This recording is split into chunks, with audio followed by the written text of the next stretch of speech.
Hey, welcome to Raw and Raw. I today have with me Dr. Peta Lilley. Now, this is a revamp of a show that we've had earlier on, but what we're going to do is we're going to focus on mental health because I am suspicious that mental health is going to be it's an overlooked issue so often from a personal perspective for so many people. We just think we're doing it. But today I've got Dr. Peta Lilley. Hi, Dr. Peta. How are you? Very well, thank you, Kevin. Thanks for having me on the show today. Hey, my pleasure, absolutely. And I've so enjoyed our 15, 20-minute chat that we've already had, which has been really awesome. You have the Hope Initiative, which is a free resource to help people do a little bit of self-care and self-nurturing back into a healthier range. But before we talk about that, it's been a really weird year, hey?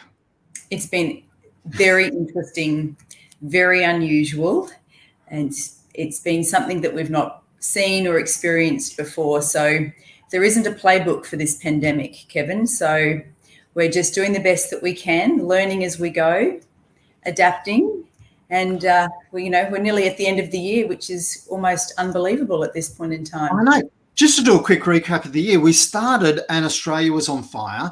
We then went into parts of Australia flooding. We then were heading into a recession. We had a global pandemic, which drove us further into recession. We've had some government support, although the governments largely have missed small business so far, but we'll talk a little bit more about that. And there are some initiatives coming up around that. But it's been stressful on so many different levels, and it's been pulling people here, there, and everywhere. People haven't been able to travel as usual. There was a time where you almost couldn't leave your house. I really feel for those in Melbourne and Victoria who are been under so much more severe. I have a stepdaughter in Victoria, so that challenge is real. We still have border closures to a large extent, and it's just been a surreal experience. Absolutely. So many challenges on so many levels. And I think, Kevin, for me, working in a clinical space and having a lot of contact with the community that perhaps aren't even actually recipients of our clinical service, I find that people are facing many challenges, and the challenges vary and are different.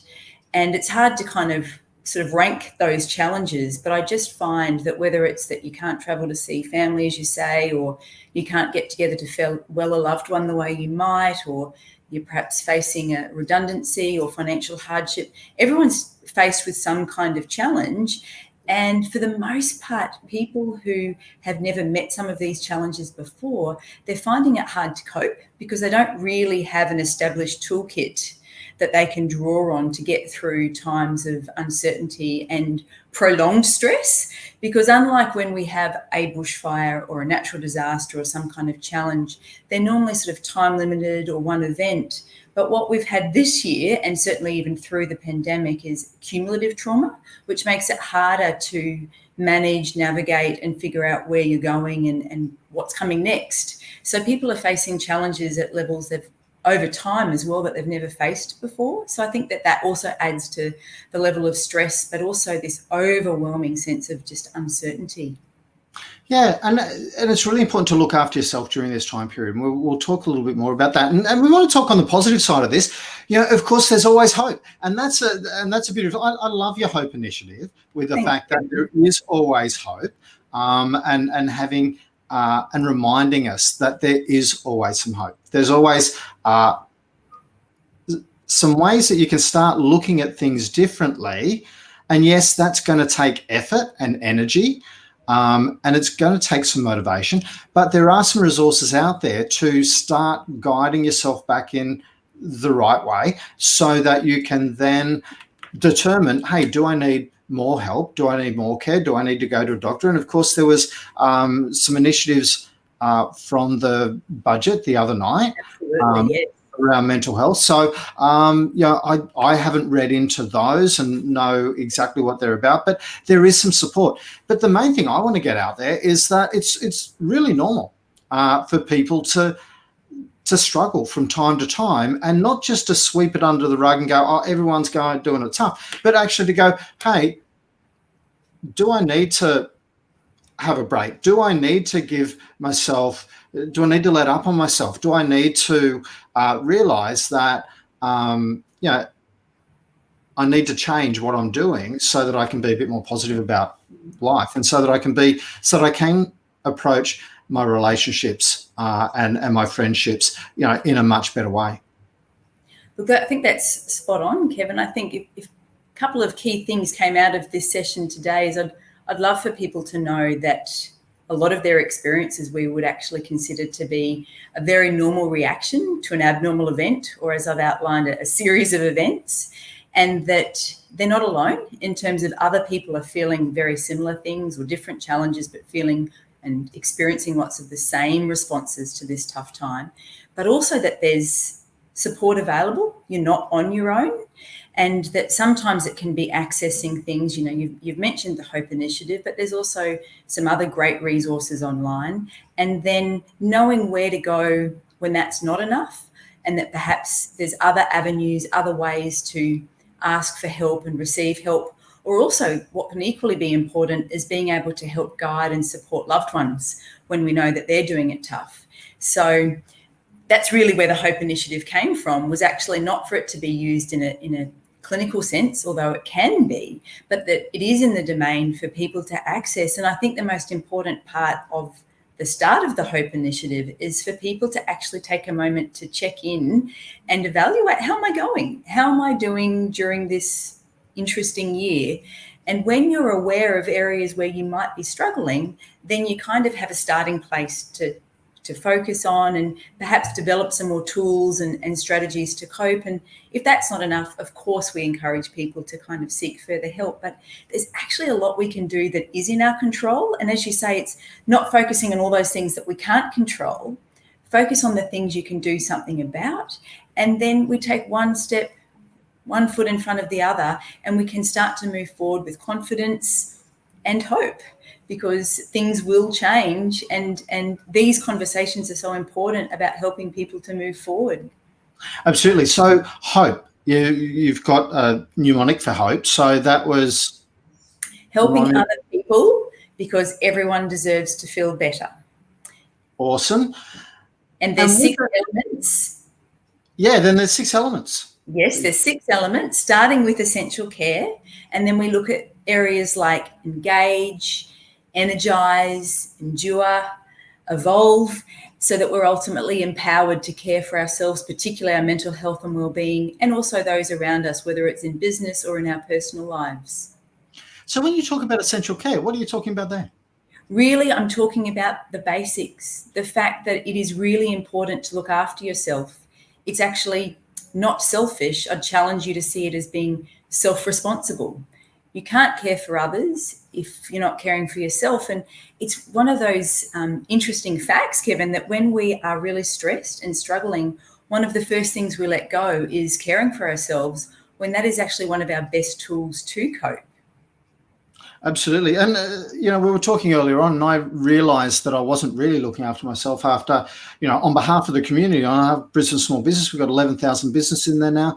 And I'd fought so hard for the government to recognise, hey, small business needed support, and all of the state funding so far had been put towards larger businesses. Petition Parliament, create a campaign around that.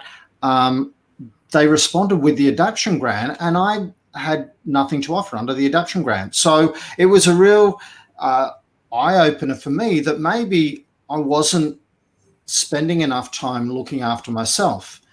My partner backed that up too, I've got to say. She reminded me that maybe I wasn't at the same time. And it did, and it meant that, when that happened, plenty of businesses had programs in place already. They'd been nurturing clients because they'd seen the campaign that we'd been running, and they were able to take advantage of it. And that was fantastic. But it also was a really rude awakening to me that, hey, I need to actually create programs that can support my livelihood outside of Brisbane Small Business, because without that, it really is affecting our family. And I think the other thing that you've said there is that sometimes these strategies or the focus of our work can actually have a very important role for for a specific period of time. And some of the strategies and approaches we've used in the past have been incredibly powerful and successful. What we're finding now is that because of the prolonged nature of this pandemic and the fact that post-COVID recovery is going to really be more like a marathon than a sprint, we have to look at strategies and approaches and a focus that's actually going to be sustainable. So I commend you for what you've achieved with the adaptation grants, and that was amazing. I think the focus then has to be that what might have worked for us in the past might not serve us well moving forward. So it's really actually taking that time to reflect on what is serving us well, what's not serving us well anymore, what do I need to change, how can I endure this, because it is going to take some time to come out the other side. So I think, it's time for reflection and evaluation, and perhaps doing things quite differently to the way we've done them in the past, or being able to adapt and pivot and change as we go along. Yeah, so in relation to essential care, I think it's really important to start thinking about, okay, so my energy levels, my demeanour, how I'm responding to other people, is that the same today as it was 12 months ago, pre-pandemic? Am I still the best version of myself, or have I started to become worn down? And if so, have a look at the Hope initiatives, and we'll put up when we get off, we'll put up the URL for that. But with the Hope initiative, so that you can have a look at the essential care side of it and go, hey, how are you rating yourself right now in relation to looking after yourself, in relation to your energy levels, so that you can start thinking about, is this starting to impact my relationships? So that, and as you said, there's some hints and tips to help you get back onto a more healthy level, kind of instantly. I'm sure it's not that instant. No, nothing ever really is. But with that, helping you, with some exercises to start looking after yourself in a more meaningful way. Now, I would love to keep chatting with you about the Hope initiatives. Okay. We are going to have Raw and Raw every Thursday, but I do want to hear from other people, so we've got different things. So we're going to intersperse this so that people can hear about it a number of times, and we're going to continue this show for as long as we possibly can. So have you got any last words? Look, I think if my last words would be, you're not alone. Help's available. Go and have a look at the Hope initiative, rate yourself, see where you're at, do something today, focus on one thing that you can make an actionable change about today, and you'll be quite surprised at how quickly you can start to move yourself back into a higher functioning range when you actually look after yourself and are not just focused on giving to those around you all the time. Absolutely. And that's one thing I want to remind people is, looking after yourself isn't being selfish in a negative manner. In fact, the more that you are positively looking after yourself, the more you will have to give others and be able to support others in a more complete way. So please focus on where you're at today. My message is, if you're not feeling 100%, don't be scared to reach out to get some help. Speak to your GP if that's the first step for you, and just have a conversation with someone who will be completely non-judgmental. They'll see if they can help you, and there have been a number of initiatives under the most recent budget that can support us. Absolutely, there's some great changes coming there, so we'll see how all that information comes together. But perhaps the next time we chat, we can talk about a different element or some of those updates so that people know where to go to get help when they need it the most. Absolutely. We can do that for sure. I look forward to speaking to you again. Thank you very much for your time today, Dr. Peta. Thanks, Kevin. Take care of yourself. Okay, you too. Bye now. Bye now.